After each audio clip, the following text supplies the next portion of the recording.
Johannes 10 vers 1 tot 5. Dit verseker ek julle, wie nie deur die hek in die skaapkraal ingaan nie, maar van 'n ander kant af inklim, is 'n dief en 'n rower. Maar hy wat deur die hek ingaan, is die skape se herder. Vir hom maak die hekwagter oop. Die skape luister na die herder se stem. Hy roep sy skape op hulle name en lei hulle uit. Wanneer hy al sy skape uitgebring het, loop hy voor hulle uit, en die skape volg hom omdat hulle sy stem ken. Hulle sal nooit 'n vreemde volg nie, maar van hom af weghardloop, omdat hulle nie die stem van vreemdes ken nie.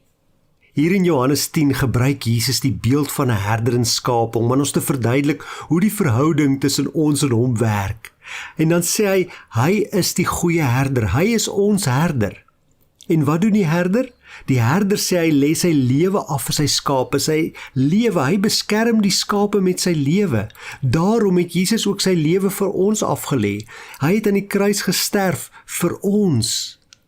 Die herder ken ook sy skape, hy ken hulle by die naam, hy roep sy skape op hulle naam. En die herder soek ook skape wat die pad byster geraak het, skape wat afgedwaal het. Maar hierdie beeld leer ons nie net oor die herder en wat hy doen nie, maar ook oor ons as skape. Ons wat skape is van ons Here Jesus Christus.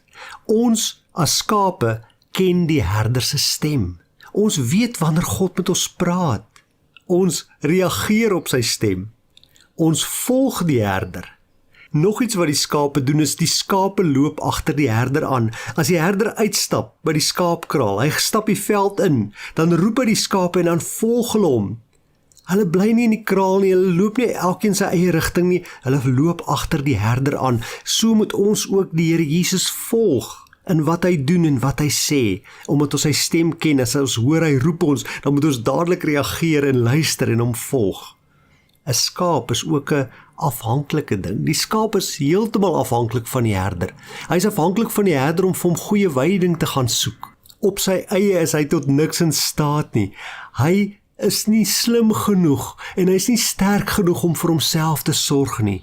Daarom is hy so afhanklik van sy herder.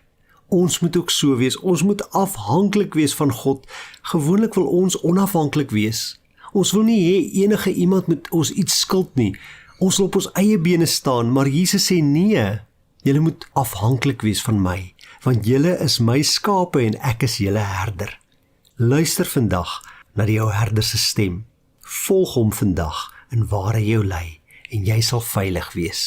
Jy sal rus vind by groen weivelde. Here, baie dankie dat U ons herder is.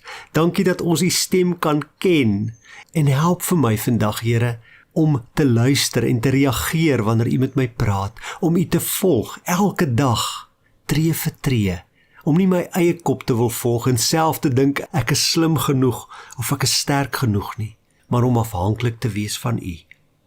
Ek volg U vandag, want U is die goeie herder wat sy lewe afgelê het ook vir my.